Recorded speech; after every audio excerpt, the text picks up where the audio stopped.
안녕하세요. 저는 오늘 여러분들께 신라대학교 반려동물학과에 대해 설명해드릴 홍보부 소속 김유빈이라고 합니다. 안녕하십니까.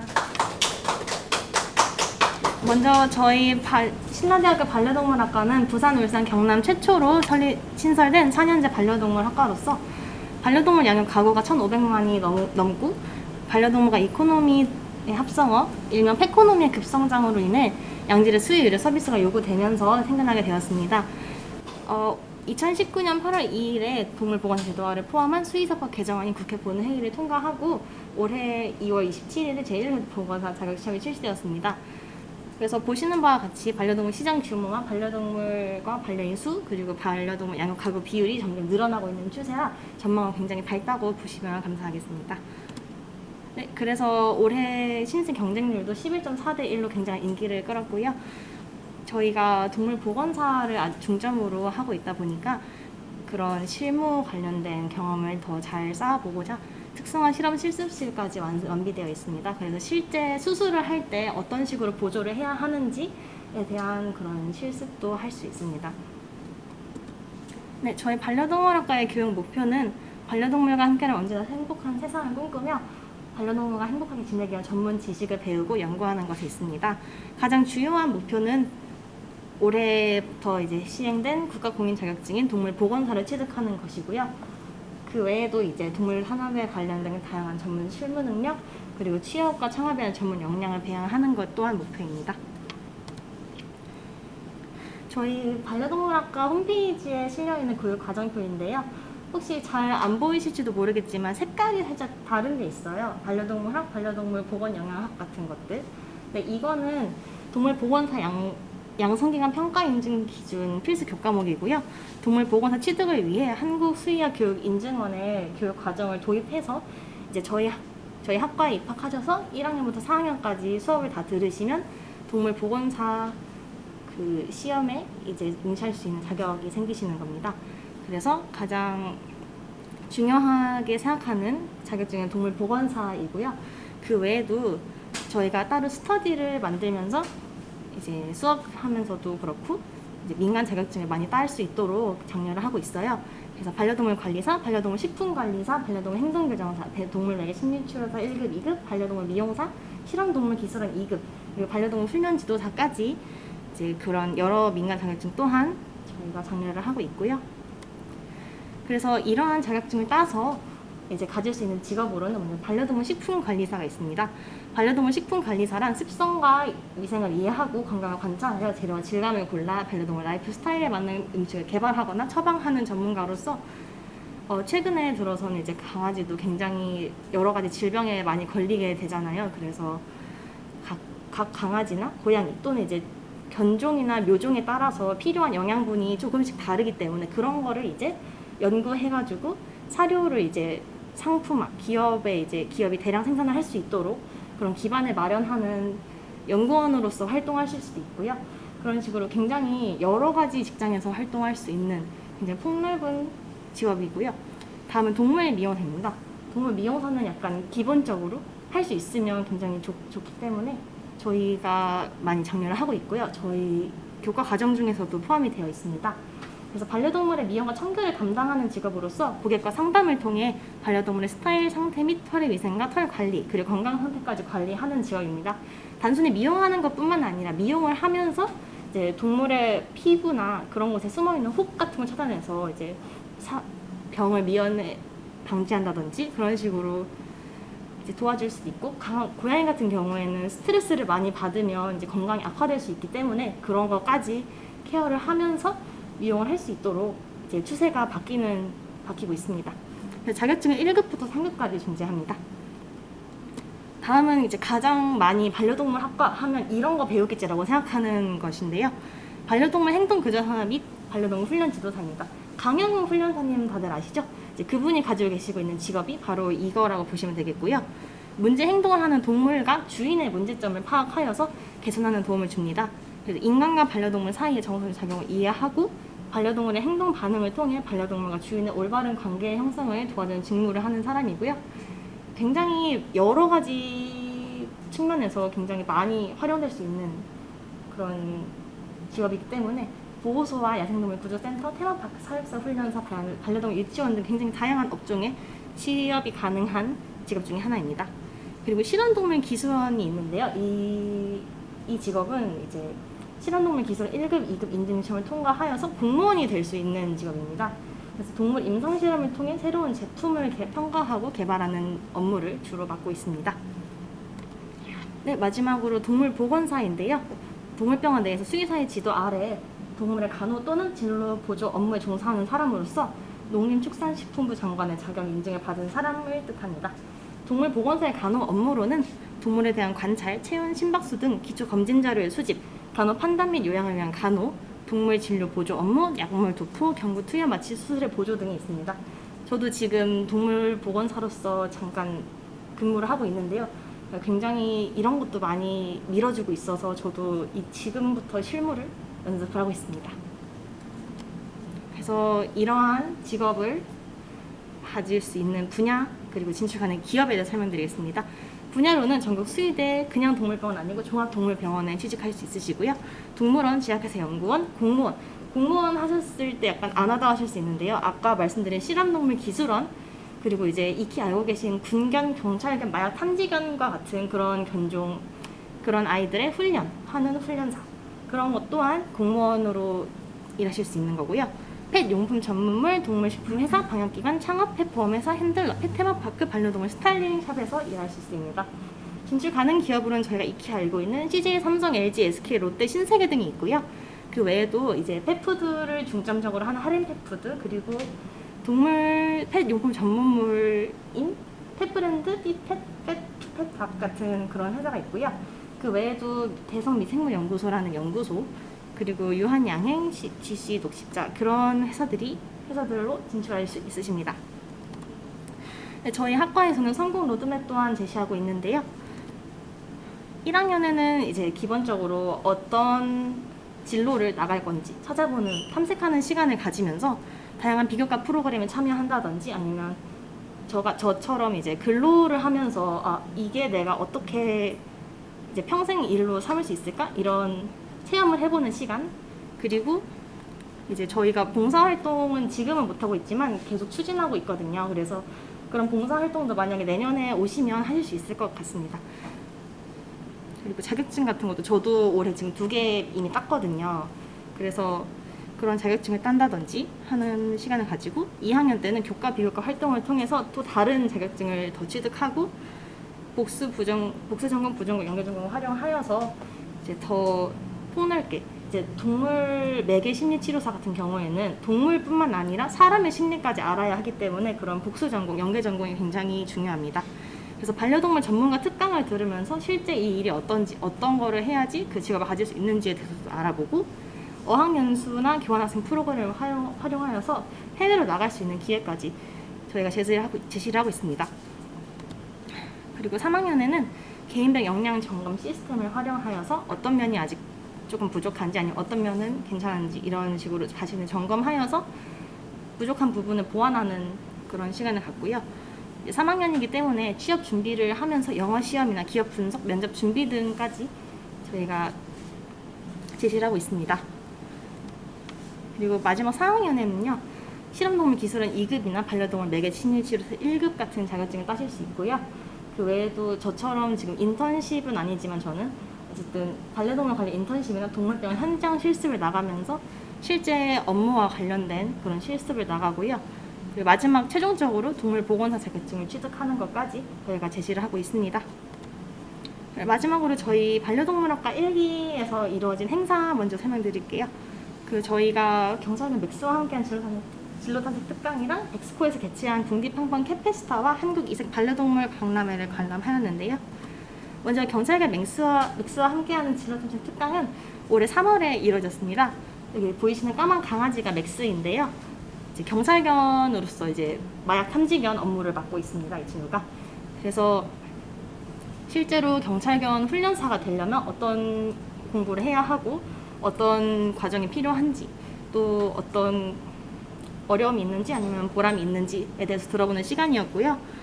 훈련하시는 거를 저희가 시범해 주시는 걸 봤는데요. 저기 손에 들고 계신 게 테니스 공이에요. 저게 마약 대신으로 해서요. 여기 하나가 잘렸는데 상자가 3개가 있는데 그 중에 하나에다가 테니스 공을 넣고 이 맥스가 그 공을 찾는 그런 마약 탐지 훈련을 놀이처럼 하는 거를 보여주셨어요. 그래서 공을 찾으면 물거나 짖지 않고 그냥 그 자리에 앉아서 기다리는 그런 훈련을 하는 거라고 합니다. 물거나 짖지 않아야 하는 이유는 물었을 경우에는 강아지가 중독될 위험이 있고요. 짖었을 경우에는 범인이 도주할 가능성이 있기 때문에 이런 식으로 훈련을 한다고 합니다.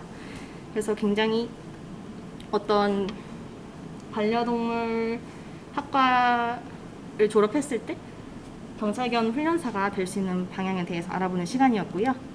다음 이색 반려동물 박람회 관련 사진입니다. 저희가 반려동물 학과라고 해서 개랑 고양이만 다루는 것이 아니라 이제 이런 파충류라든지 이색 동물, 특수동물에 대해서도 다루는 학과라는 거 알아주시면 좋겠습니다. 먼저 맨 왼쪽에 보이시는 게 레오파드 개코이고요. 지금 이쪽에 있는 친구가 이쪽에 있는 친구는 아닌데 어쨌든 크레스티드 개코라고 해서 이제 약간 왕관처럼 이렇게 뾰족뾰족뾰족한 게 머리에 있는 친구가 있었고요. 비단구렁이 있었고요. 저기 암모나이트처럼 몸 말게 둥글게 말고 자고 있는 친구는 킹카주라고 해서 북아메리카랑 남아메리카 열대지방에 사는 친구예요. 그래서 굉장히 보기 힘든 친구였는데 이때 이색동물 박람회에 가서 이제 볼 수 있었습니다. 그리고 특화혁신연구단지 IURP 개소식이 있었는데요. 저희가 전체 사업비 163억여 원을 지원받아서 이런 복합 테마파크를 건설하는 것으로 되어서요. 이제 개소식이 5월에 있었습니다. 이렇게 선정이 되어서 복합 테마파크를 건설하는 것으로 되었습니다. 그래서 보시면 아시다시피 이런 식으로 지금 예정안이 되어 있는데요. 올해 안에 전부 다 완공이 될 예정이기 때문에 만약에 내년에 입학하시거나 내후년에 입학하시면 전부 다 완공이 되어 있어서 더 이제 체계가 잡혀가는 그럴 때 입학하실 수 있을 것 같습니다. 그래서 1번은 페테마파크, 이제 파란색 이쪽이랑 앞쪽이랑 뒤쪽에 웰컴 센터, 그리고 저기 주황색 원 청소년 시설 및 산책로 반려산업 지원센터, 저기가 4번이 저희 그 본과 대학 건물이에요. 그래서 그 안에 지금 뭐 혈액 그 검사기라든지 원심 분리기 아니면 굉장히 여러 가지, 그러니까 강아지의 피나 고양이의 피를 이제 채취해서 이제 분석할 수 있는 기계가 굉장히 많거든요. 그래서 그런 거를 이용해서 반려견 지원센터, 그리고 마지막 밑에 5번은 사상공원과 연계하여 산책로를 조성할 예정입니다.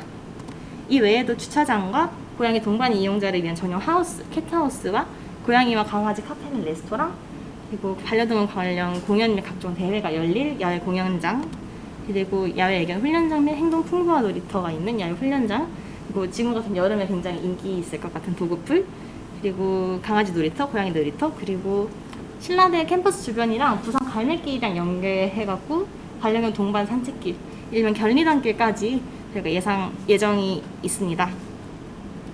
그래서 조감도가 이렇게 되고요. 지금 잔디가 있는 곳이 아직은 모래이긴 한데요. 이제 올해 안에 다 완공이 될 예정이기 때문에 입학하시면 이런 모습을 보실 수 있을 것 같습니다. 네, 이상으로 발표 마치도록 하겠습니다. 들어주셔서 감사합니다.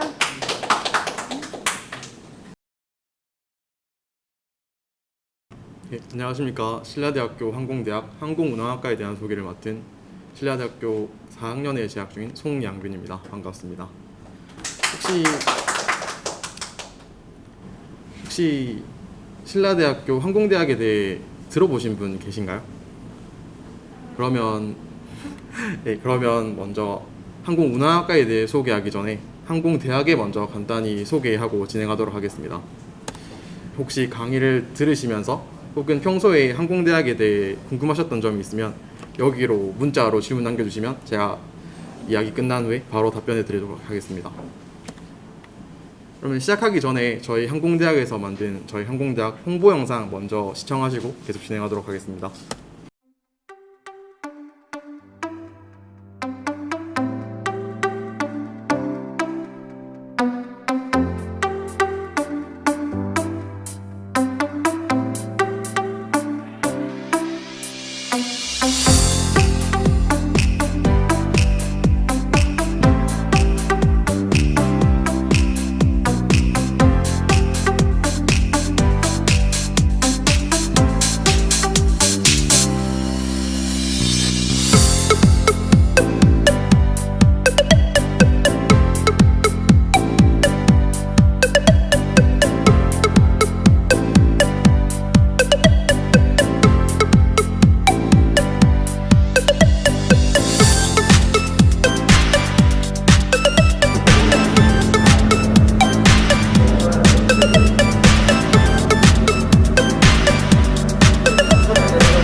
가구 시장도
네, 영상에서 보셨듯이 저희 신라대학교 항공대학에는 총 5개의 학과가 있는데요. 첫 번째로 항공기 조종석에 앉아서 직접 항공기를 운항하는 조종사를 양성하는 항공운항학과, 그리고 객실에서 승객들의 안전과 편안한 비행을 책임지는 항공승무원을 양성하는 항공서비스학과, 그리고 항공기 기체를 정비해서 항공기가 목적지까지 안전하게 도달할 수 있도록 도와주는 항공정비학과, 그리고 항공물류를 관리하는 항공물류사를 양성하는 항공물류학과, 그리고 항공운항관리사를 양성하는 항공교통관리학과, 총 5개 학과가 있습니다. 이 중에서 제가 오늘 말씀드릴 건 신라대학교 항공운항학과에 대한 이야기입니다. 먼저 혹시 조종사에 대한 꿈을 가지셨던 분이 있을까요? 조종사를 보고 멋있다는 생각을 하거나 혹은 나도 조종사가 되고 싶다는 꿈을 꾸었거나, 조종사에는 이런 사람들처럼 뭐 대한항공, 에어부산 이런 항공사에서 에어라인 항공기를 운항하는 에어라인 조종사가 있을 것이고, 혹은 공군에서, 해군에서, 육군에서 전투기를 운용하는 군 조종사가 있을 것입니다. 그러면 이런 조종사는 어떻게 될 수 있는지 여러분께 제가 말씀드리려고 합니다. 옛날 먼 과거에는 조종사가 되기 위해서는 단 한 가지 길밖에 없었습니다. 대한민국 공군 사관학교에 입학해서 공군 장교로 임관해서 군 조종사로 한 10년에서 15년 정도 복무하고 난 뒤에 그 다음에 대한항공이나 아시아나 같은 민항사 조종사가 되는 길이 있었어요. 그리고 그 다음에는 조종 분야 가산복무지원금 지급 대상자, 흔히 말하는 조종 장학생이라는 제도입니다. 일반 4년제 대학 재학생 중에서 공군 장교 희망자들을 모집해서 이 사람들이 졸업하고 난 뒤에 공군에 임관해서 똑같이 비행 훈련을 마치고 이 사람들이 10년이 지나면 민간 항공사로 갈 수 있도록 열어주는 제도였습니다. 근데 나는 도저히 군이랑 맞지 않는 사람인 것 같아. 나는 군에 10년 넘게 있을 자신이 없어. 그런 사람들이 선택했던 게 항공 유학이었습니다. 미국의 엠브리 리들 웨스트 윈드와 같은 저기 밑에 에어로티컬 유니버시티죠. 미국 항공대학에 가서 조종사 자격증을 들고 한국에 돌아와서 이제 항공기 시장, 공채 시장에 뛰어드는 것이었습니다. 근데 이제 얼마 전 이거로부터 시간이 지나고 나자 이제 국내에서도 항공대학, 항공운항학과가 몇 가지 신설됐습니다. 흔히 알고 있는 한국항공대학교, 한서대학교, 그 외에도 저희 신라대학교를 포함해서 경운대학교, 초당대학교 여러 학교에서 항공운항과를 개설해서 운영하고 있고요. 이 중에서도 저는 오늘 제가 왜 신라대학교 항공운항학과를 선택했는지에 대해 말씀드리려고 합니다. 저희 신라대학교 항공운항학과는 4년제 학교고요. 먼저 처음 1학년에 입학하게 되면 이 5가지 과목을 중점적으로 공부하게 됩니다. 운전면허도 면허를 따기 전에 필기시험 먼저 치고 실기시험을 진행하듯이 조종사가 되기 위해서도 먼저 필기시험 5과목을 해결하고 난 뒤에 실기를 진행할 수 있습니다. 저희 대신에 운전면허는 한 과목만 보면 되지만 조종사는 여기 있는 항공법규, 비행이론, 항공기상, 통신정보 업무, 공중항법 5가지 과목을 먼저 수행해야 되고요. 그 외에도 이제 1, 2학년 동안 이런 CBT 시뮬레이터, 이건 저희가 항공 교신을 연습할 때 사용하는 장비인데요. 이렇게 똑같이 생긴 장비가 저희 학교에 25대 정도 있습니다. 그래서 이 장비로 멀티플레이로 비행기를 다 띄워놓고 서로 교신하는 연습을 하는 장비고요. 옆에 보시면 조그맣게 비행기 똑같은 장비가 계속 붙어 있죠. 그리고 이건 VRI라고 이런 프로젝터 같은 거 3개를 연결해서 여기 앉아서 보면 실제 비행하는 장면이 펼쳐지도록 만든 장비입니다. 이걸로 실제 비행하는 것과 80% 정도 같은 효과를 낼 수 있고요. 이걸 통해서 저희가 지형지물 회피 혹은 항로 설정 이런 실습들을 진행할 수 있습니다. 그리고 이게 저희가 가지고 있는 최고가 장비인데요. 레드버드라는 장비인데 이거로는 실제 비행과 한 95% 정도 유사한 효과를 낼 수 있고 모션 인식 기능이 있고 저희는 이런 시뮬레이터로 비행 실습 준비를 하게 됩니다. 그리고 나서 저희가 3학기 동안 비행 준비를 한 뒤에 2학년 2학기부터는 실제 항공기를 가지고 비행 실습을 나가게 되는데요. 저는 4학년이기 때문에 2학년 2학기 이미 비행 실습을 다녀왔고 거기서 있었던 비행 영상을 잠시 담아왔습니다. 이것도 잠깐 여러분들께 보여드리고 계속 진행하겠습니다.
네, 이렇게 저도 2학년 2학기에 4개월 동안 비행 실습을 다녀왔고요.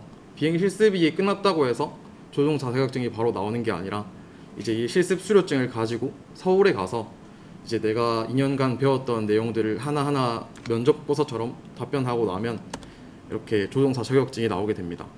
여기 있는 자격증들이 저희가 2학년 동안 취득 가능한 자격증이고요. 저기 왼쪽 제일 위에 조금 잘려 있는 자격증이 항공무선통신사라고 해서 그 비행기 나오는 영화 같은 거 보면 교신하는 장면들이 많이 나오잖아요.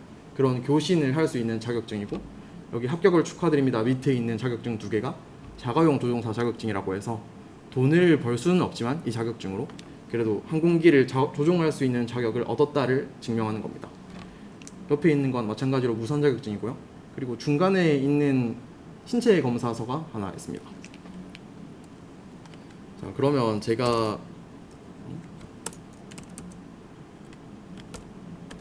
왜 신라대학교 항공운항학과를 선택했는지 이제부터 말씀드리도록 하겠습니다.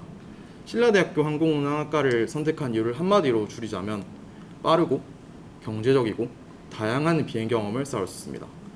이거에 왜 빠르고 왜 경제적이고 왜 다양한 비행 경험을 쌓았는지 설명드리면, 첫 번째, 빠르다. 아까 제가 설명드렸던 것 중에 조종 분야 가산복무지원금 지급 대상자라는 게 있습니다. 말씀드렸다시피 이게 대학 4년제 재학생 중에서 공군으로 가고 싶은 사람들을 뽑아서 훈련을 시켜주는 제도인데, 이게 매 학년 1학년 때 한 번, 2학년 때 한 번, 3학년 때 한 번, 4학년 때 한 번 지원을 할 수 있는데, 저희는 말씀드렸다시피 2학년 2학기 때 비행실습을 나가게 돼서 3학년이 되면 조종사 자격증을 들고 있게 됩니다. 하지만 다른 대학교 항공운항학과들은 대부분 3학년, 4학년 때 비행실습을 나가기 때문에 저희는 3학년 때 다른 항공운항학과 학생들이 가지고 있지 않은 조종사 자격증을 들고 있게 되는 건데요. 그러면 여기에 지원하게 될 때 저희는 20점의 가산점을 들고 시작할 수 있습니다. 그리고 다양한 비행 경험이라는 것은 저희는 2학년 때는 국내에 있는 비행교육원에서 자가용 조종사 자격증을 취득하게 되고, 4학년 때는 미국 시에라에 있는 비행교육원에서 사업용 조종사 자격증을 취득할 수 있게 됩니다. 그리고 말씀드렸다시피 이런 시뮬레이터들이 많이 구비가 되어 있죠. 이렇게 해서 다양한 경험을 할 수 있는 것이고, 또한 경제적인 비행 경험이라는 것은 사실 이런 레드버드나 VRI, CBT 같은 시뮬레이터를 할 때 다른 학교들은 비용이 발생하게 됩니다. 이런 시뮬레이터 같은 경우에는 1시간당 4만원에서 8만원 정도의 비용을 요구받게 되는데요. 저희 학교는 학생들에게 이걸 전부 장학금 명목으로 무료로 제공하고 있습니다. 또한 자가용과 사업용을 취득하는 데 드는 비용 또한 다른 학교에 비해 최소화되어 있다는 것으로 알고 있습니다. 그리고 저희 학교에는 다양한 장학제도가 있어서 장학금을 받기도 생각보다 많이 쉬운데요. 여기 보시면 수업료 옆에 장학금 나와 있는데, 여기 장학금인데 제가 어제 받은 장학금을 계산해 보니까 3천만 원이 조금 안 되는 비용이었습니다. 여기서 국가장학금으로 나온 돈을 제하고 나서도 1,500만 원이 안 되는 돈을 실학기 다니는 동안 장학금으로 받았고요. 그래서 다른 항공운항학과, 다른 대학 항공운항학과에 비해 경제적인 경험을 이득을 취할 수 있습니다. 지금까지 조금 희망적인 말씀을 많이 들었지만 지금부터는 냉정하게 몇 가지 드릴 말씀이 있는데요. 조종사가 되기 위해서 꼭 필요한 게 하나 혹은 두 가지가 있습니다. 첫 번째는 돈입니다. 사실상 1시간당 비행시간을 많이 쌓아나가기 위해서는 돈이 필수 불가결하게 필요합니다.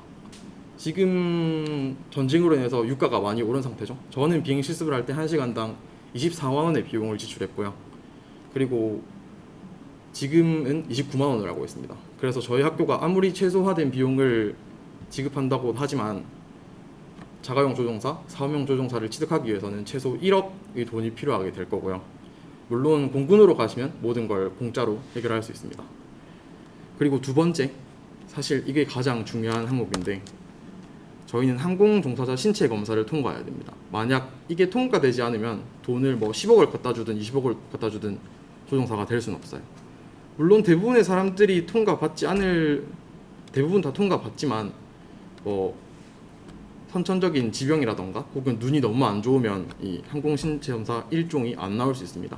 이렇게 되면 내가 조종사를 위해서 꿈꿨던 모든 노력들이 순식간에 물거품이 될 수 있으니까, 혹시 조종사를 꿈꾸겠다고 하시는 분들은 가장 먼저 이 항공 종사자 신체 검사 지원하는 병원에 가셔서 내가 화이트 카드, 이 1종 신체 검사서를 발급받을 수 있는지 먼저 확인하셔야 합니다. 그리고 한 번 하나 더, 공군 조종사를 희망하는 사람들은 항공종사자 신체 검사 말고도 공중근무자라는 신체 검사를 하나 더 받아서 거기에도 부합하는지 확인해야 합니다. 저는 항공종사자 신체 검사 일종은 통과해서 여기 이렇게 비행 실습도 다녀오고 했지만 공군에서 요구하는 항공종사자 공중근무자 신체 검사에는 불합격해서 고등학교 3학년 때 공군 사관학교에서 한번 떨어졌었거든요. 그래서 노력을 먼저 기울이고 투자하기 전에 내가 과연 할 수 있는 사람인지 먼저 알아보는 게 가장 중요할 것 같습니다. 제가 준비한 내용은 여기까지고요.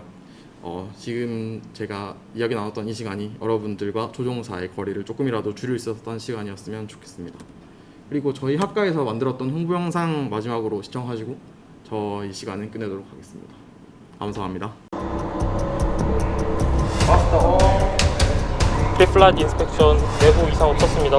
신라타워 호텔 리마 1201 레디 포 디파처 런웨이 36 라이트 클리어 포 테이크업 호텔 리마 1201.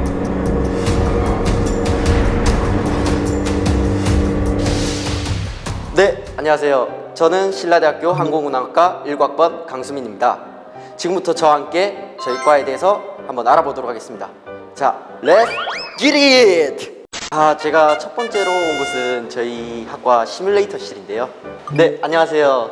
제가 지금 저희 신라대학교 항공운항학과에 대해서 소개 중인데 저희 학과에 대해서 간략하게 설명 부탁드립니다. 신라대학교 항공운항학과는 전문 조종사를 배출하는 학과입니다. 에어라인 조종사가 되기 위해서는 자가용, 사업용 면장 취득과 기기 비행 및 다발 면허를 취득해야 하는데 그러한 과정들을 취득할 수 있도록 도와주는 그런 학과입니다. 오, 정말 멋진걸요? 그럼 여기는 어떤 실습실이고 또 어떤 장비들이 있나요? 이 시뮬레이터는 미국 FAA에서 인증받은 레드버드사의 MCX 제품입니다. 이 시뮬레이터를 통해서 실제 비행과 같은 경험을 할 수 있고요. 이 제품 외에도 VRI, CBT 같은 장비들이 있습니다. 수십 년간 공군과 민항사에서 조종하신 저희 교관님께서 진행을 하시고요. 가장 중요한 것은 저희 실습실은 저희 항공운항학과 학생이라면 모두 다 공짜로 이용할 수 있습니다. 자, 이번에는 기관 실습실에 와봤는데요. 옆에 보시면은 실제 항공기에 사용되었던 엔진들이 보입니다. 교수님 안녕하세요. 반갑습니다. 네. 지금 보고 계시는 엔진이 어떤 엔진인가요? 예, 실제 항공기에서 현재 사용 중인 보잉 737 항공기의 그 엔진이고요. CFM 56-3C 엔진입니다. 간단하게 설명드리면 사실 그 항공사에서는 일반적으로 조종사들이 어떻게 비행을 하는지만 잘 알고 있습니다.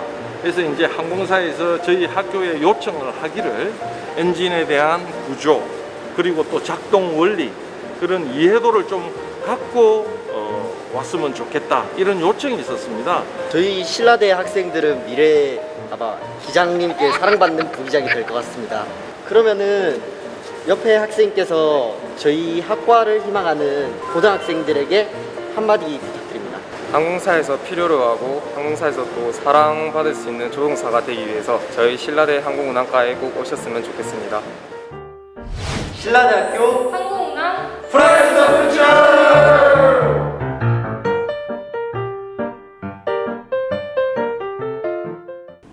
제가 준비한 시간은 여기까지고요. 혹시 신라대학교 항공운항학과 혹은 항공대학에 대해서 궁금하신 사항이 있으면 이 번호로 연락 주시면 언제든지 친절하게 답변드리도록 하겠습니다.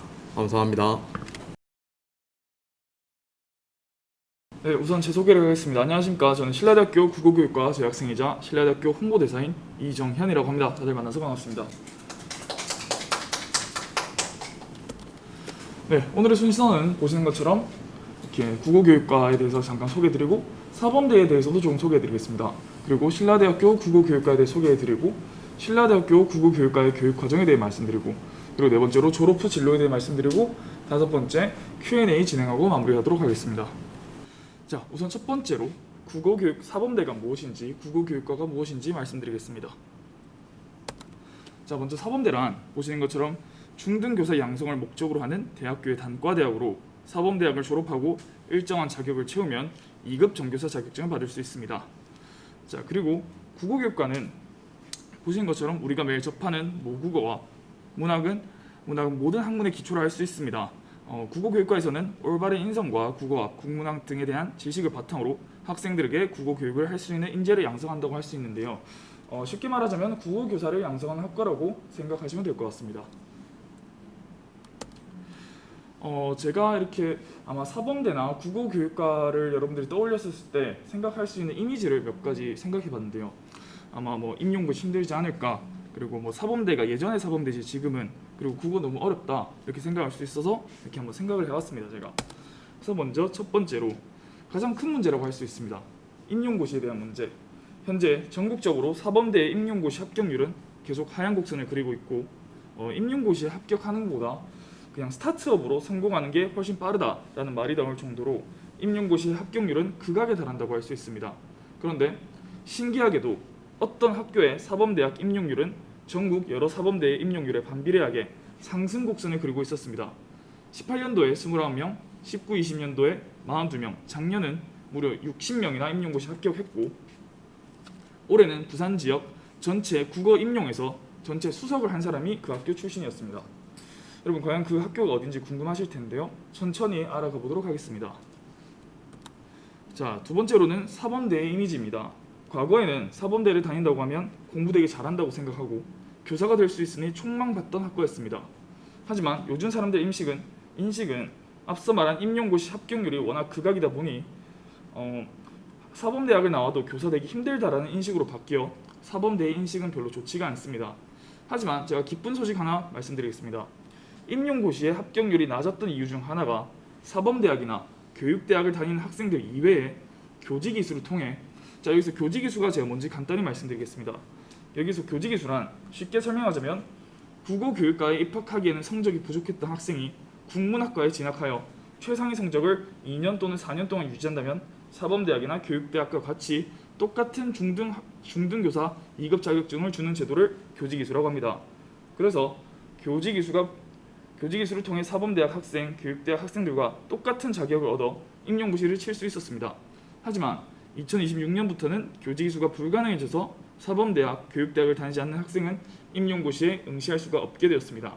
그래서 교사가 장래의 희망이면 이제는 무조건 사범대학이나 교육대학을 다녀야 합니다. 또 이왕이면 앞서 제가 말씀드린 임용 합격률이 계속 오르는 학교에 입학하면 좋겠다고 저는 생각이 듭니다. 자, 세 번째로는 국어교육과에서 배우는 국어가 너무 어려울 것 같다는 인식입니다. 솔직히 제가 국어교육과를 다니는 입장에서 많이 어렵고 양도 방대합니다.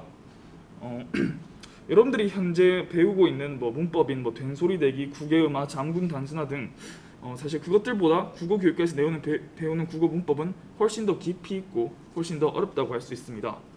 하지만 여러분 지금은 너무나도 쉬운 구구단 처음엔 되게 어려웠을 겁니다. 또 문법의 기초인 음운의 변동 같은 것도 처음엔 되게 어려웠을 겁니다. 마찬가지로 국어교육과에서 배우는 국어들도 처음엔 되게 어려울 겁니다. 하지만 여러분들은 처음엔 어려웠지만 시간이 지나면 쉬워져 있는 경험을 이미 수많이 해왔습니다. 그러니 국어교육과에서 배우는 국어도 시간이 지나면 쉬워져 있을 것이니 걱정하지 말고 염려하지 않으셔도 될 것 같습니다. 자, 이제 시간이 된 것 같습니다. 아까 언급한 상승 곡선을 그리는 이상한 학교가 있다고 했죠. 여러분들 이미 다 예상하셨겠지만 네, 맞습니다. 그 학교는 바로 우리 신라대학교 사범대학입니다. 제가 신라대학교 사범대학 국어교육과 학생인데도 불구하고 아직도 의구심이 드는데요. 어떻게 하면 모두가 하향 곡선을 그릴 때 우리 학교만 상승 곡선을 그리는지 궁금했습니다. 그 이유는 이미 임용고시를 모두 합격하신 교수진들과 임용고시 출제위원을 여러 번 겸임하신 교수님들로 우리 신라대학교 국어교육과가 이루어져 있다는 것입니다. 또 여러분, 보통 대학에 오면은 취업 스터디라는 동아리 비슷한 것을 학생들끼리 직접 만들어 취업에 도움될 만한 내용을 서로 공유하고 서로의 취업에 도움을 주는 일종의 프로그램을 하게 됩니다. 또 사범대학 같은 경우는 임용 스터디를 학생들끼리 만들어서 임용고시를 대비하곤 하는데요. 자, 물론 취지는 좋습니다. 하지만 한계가 있습니다. 과연 그 스터디 멤버들 중에 임용고시에 합격한 사람이 있을까요? 당연히 없습니다. 그리고 그 스터디 멤버들 중에 임용고시에 대한 전문적인 지식을 가진 사람들이 있을까요? 당연히 없습니다. 그래서 저는 제 개인적인 주관이긴 하지만 별로 도움이 되지 않는다고 생각합니다. 하지만 우리 신라대학교, 그 중에서도 국어교육과의 임용 스터디는 저들과는 너무나도 다릅니다. 보통의 스터디는 학생들이 직접 만들고 학생들 스스로가 관리하는 시스템으로 이루어지지만 우리 국어교육과의 임용 스터디 그룹은 교수님들이 직접 스터디 그룹을 만드셔서 교수님들이 직접 관리하시고 교수님들과 함께 임용고시 기출문제를 풀어볼 수가 있습니다. 그러니 당연히 다른 사범대학과 비교가 되지 않을 거라고 저는 생각합니다. 그래서 저는 감히 예상컨대 우리 신라대학교 사범대학 그 안에서도 국어교육과 교수님들만큼 열정이 쓰시고 학생들의 임용고시 합격을 최우선으로 생각해 주시는 교수님들은 없다고 잡을 수 있습니다. 자, 이어서 신라대학교 국어교육과의 전반적인 것들에 대해 말씀드리겠습니다. 보신 것처럼 신라대학교 국어교육과는 교사로서 갖춰야 할 실력과 인성을 바탕으로 국어교육에 필요한 지식과 실제 학습에 응용할 수 있는 이론과 방법을 습득하여 국어교육 및 한국어교육, 국어교육 관련 전문직 등 다양한 직종에 종사할 수 있는 전문 인재를 양성하는 학과입니다. 자, 이렇게 제가 우리 국어교육과 학과 장점 7가지를 제가 조금 준비를 해왔습니다.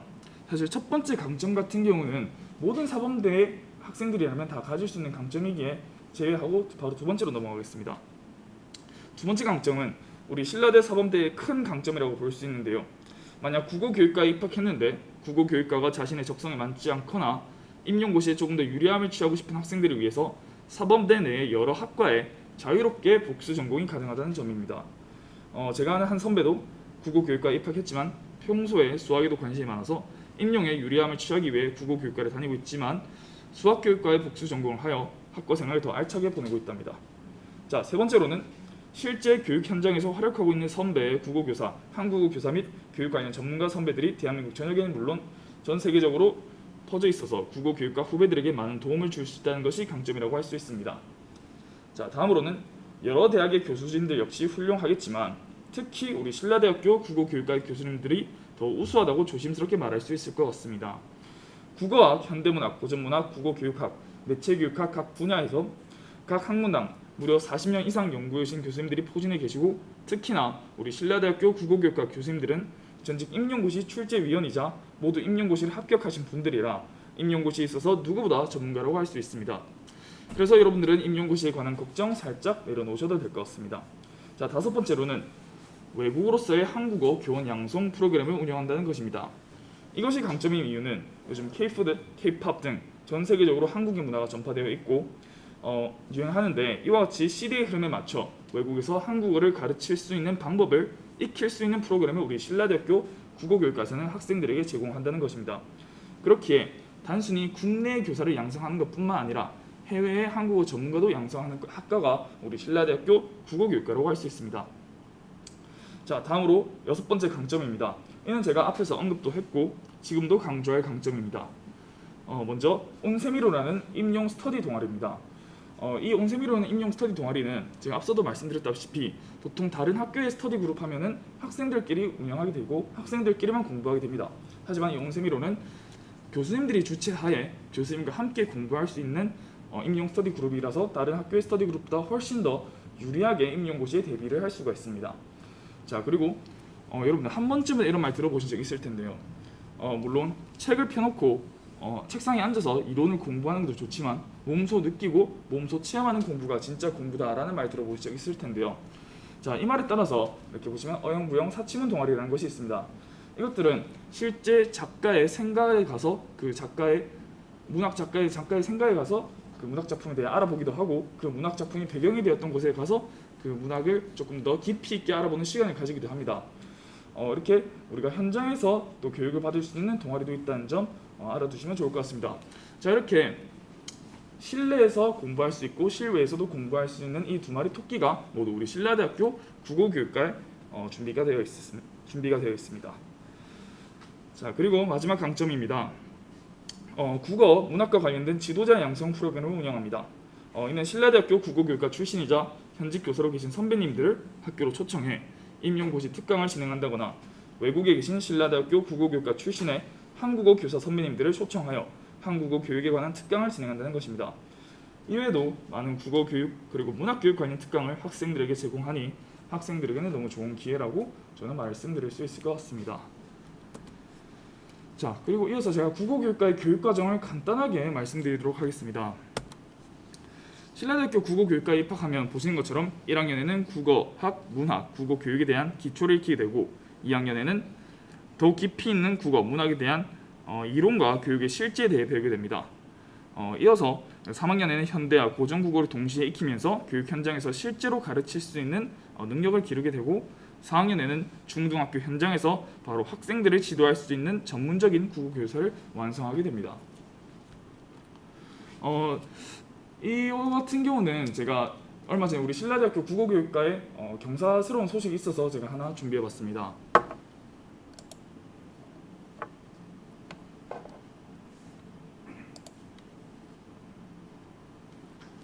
여기 보시면 신라대 화면이 안 뜨지만 제가 간단하게 화면이 안 뜨지만 말씀드리겠습니다. 아까도 제가 말씀드렸는데 신라대 2020학년도에서 우리 중등 임용 부산 지역 전체 중등 임용 국어 교사가 수석으로 합격하신 바가 있습니다.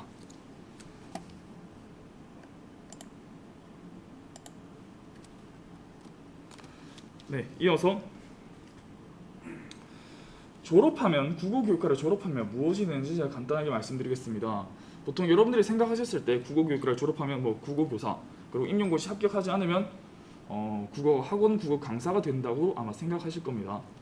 하지만 앞서 보시는 것처럼 중등학교 정의급 국어교사가 될 수 있고 이거는 여러분들이 아마 생각하셨을 겁니다. 그리고 교육 전문가, 해외 파견을 나가거나 안 그러면 한국어 교사, 외국에서 한국어를 가르칠 수 있는 한국어 교사가 될 수 있습니다. 그리고 여기서 언론인이 웬 말이냐라고 생각하실 수 있는데 언론인 같은 경우는 우리 국어교육과 1, 3학번 선배께서 현재 YTN 8시 반부터 9시 반 뉴스에 YTN 메인 앵커를 하고 계십니다. 그리고 여러분들 아마 아침마당이라는 프로그램 알고 계실 겁니다. 그 아침마당 프로그램에 여자 아나운서 분도 우리 국어교육과 출신이기에 언론인으로도 충분히 뻗어나갈 수 있다라는 점 말씀드리고 싶습니다. 그리고 당연히 구성작가, 창의업 교육사 등이 될 수가 있습니다.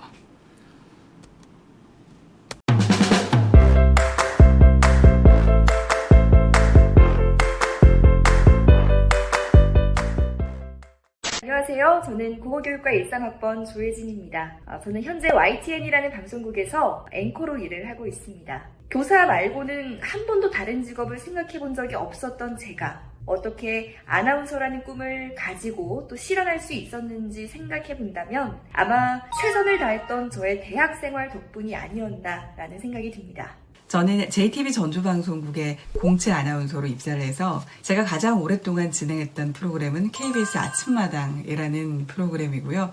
현재는 부산광역시청 뉴미디어본부 아나운서로 있으면서 시정 소식을 전하고 있습니다. 국어교육과는 보통 교직으로 많이 진출들을 하시지만 저처럼 이렇게 방송계로도 충분히 역량을 발휘하실 수가 있습니다. 전공 과목 중에 국어 어문 규정이라는 과목 있죠. 저도 이때 배웠던 한글 맞춤법이라든지 표준 발음법, 표준어 규정 이런 전공 지식들이 아나운서로 일하는 방송 현장에서도 아주 유용한 자산이 됩니다. 네, 여러분 국어교육과 10학번 김섬입니다. 교사는 사실 여러분들이 더 잘 아시겠지만 수업을 하고 생활 지도를 하고 그리고 업무를 담당하고 있습니다. 코로나 시국인 만큼 아이들을 자주 볼 기회는 없었지만 그래도 왔을 때 최선을 다해서 수업을 진행하는 모습입니다. 그리고 온라인 수업을 진행할 때도 학생들과의 상호작용을 높이기 위해서 최대한 줌을 이용하여 수업을 진행합니다. 사실 교사라는 직업이 생각했던 것보다 일이 정말 많고 신경 써야 할 것도 많고 그럼에도 불구하고 되었다라는 기쁨과 그리고 하루하루를 되게 행복하고 천진난만하게 살고 있어서 상당히 만족스러운 직업이 아닌가라는 생각을 요즘 더 많이 하는 것 같습니다. 여러분 안녕하세요. 저는 현재 동덕여자대학교 국어국문학과 교수로 재직하고 있습니다. 교사의 꿈이 교사를 양성하는 교수의 자리가 될 줄은 꿈에도 생각지 못했습니다. 저는 지금 돌이켜 생각해 볼 때 정말로 그 학부 공부가 얼마나 중요하고 얼마나 나에게 기초를 쌓는데 튼튼한 그 기반이 되는지 다시금 실감하는 그런 시기가 지금입니다. 한국어 교사는 한국어를 가르치는 것뿐만 아니라 한국 문화를 널리 알리고 한국과 상대 국가와의 관계 증진에 기여하는 민간 외교관으로서의 역할도 하고 있습니다. 국어를 가르치는 것과 한국어를 가르치는 것은 꽤 많이 다릅니다. 하지만 국어교육과에서 배웠던 이론 지식과 수업 노하우들이 현장에서 큰 도움이 되었고 지금의 저를 여기에 있게 해주었습니다.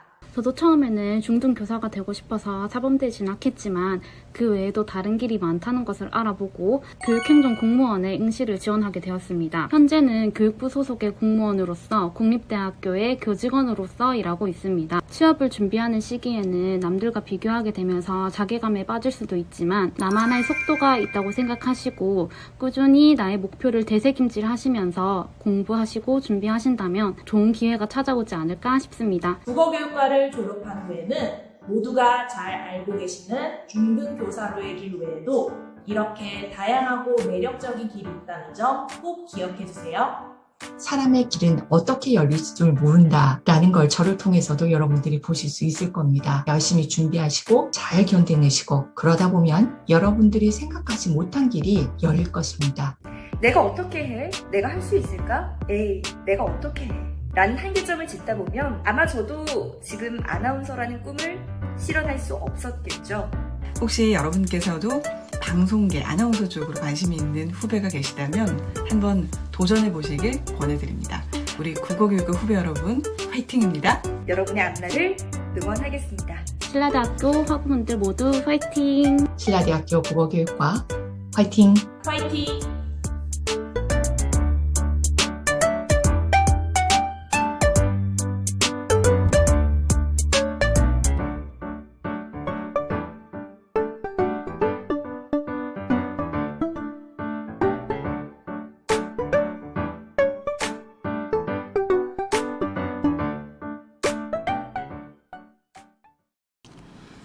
사실 제가 Q&A 시간에 준비를 했는데 Q&A 같은 경우는 여러분들에게 직접 물어보는 것보다 여러분들이 아마 궁금해하실 수 있는 내용을 제가 먼저 생각을 해왔습니다. 자, 먼저 가장 아마 여러분들이 궁금해할 수 있는 내용이죠. 안정적으로 입학하기 위한 내신 등급과 정시 등급이 궁금하실 텐데요. 그에 대한 답변을 드리자면 작년 기준으로 내신은 2점대 후반에서 3점대 초반이 안정적이며 정시는 3점대 중반이 안정적이라고 할 수 있습니다. 자, 이어서 다음 질문입니다. 이는 아까도 제가 말씀드렸는데요. 국어교육과가 맞지 않아 탁과와 복수 전공도 가능할지 궁금하실 겁니다. 네, 아까 말씀드린 것처럼 당연히 가능합니다. 요즘 사범대 내의 추세가 다른 교육학과나 아예 다른 과로 복수 전공을 하는데요. 이는 임용고시의 합격의 가능성을 높이는 것이랍니다. 자, 세 번째 질문으로는 국어교육과에 입학하기 전에 어떤 걸 공부하거나 준비하면 좋을지에 관한 것입니다. 자, 먼저 충분한 독서가 필요합니다. 국어교육과 특성상 많은 작품을 다루고 여러 작품을 활용하여 전공 수업이 진행되기에 충분한 독서가 권장됩니다.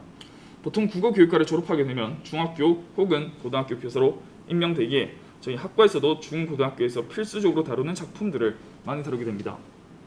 그뿐만 아니라 국어교육과에서는 고전 작품들도 많이 다루기에 고전 작품들을 미리 읽고 익혀둔다면 학과 생활에 정말 많은 도움 될 것 같습니다. 자, 두 번째로는 여러분들이 싫어하실 법한 문법 공부입니다.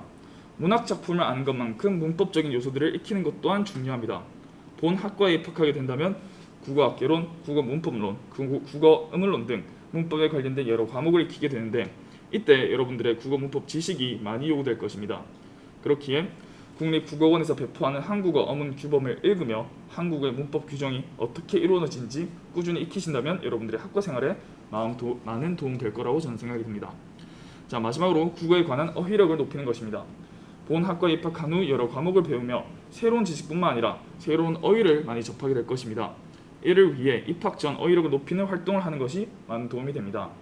어휘력이란 그것은 단기간에 오르기 매우 힘들기에 독서활동이나 일상생활 속에 모르는 단어가 생길 때마다 그냥 넘어가는 것이 아니라 그 단어의 속뜻을 찾아 익히고 적재적소에 그 단어를 사용하는 습관을 통해 몰랐던 단어들을 꾸준히 익히며 자신의 것으로 만드는 것이 매우 중요합니다. 이러한 어휘력을 높이기에는 국어교사가 된 후에도 학생들에게 많은 어휘를 가르쳐주기 위해서라도 꼭 필요한 요소기에 꼭 유념하셨으면 좋겠습니다. 이상으로 제가 준비한 내용 여기까지고요. 저는 현재 또 신라대학교 홍보대사로 있기에 여러분들이 조금 더 궁금한 점이 있으시다면 저희 신라대학교 홍보대사 공식 인스타그램인 신라브로에 많은 질문 주신다면 저희가 빠르고 친절한 답변 드리도록 하겠습니다. 감사합니다.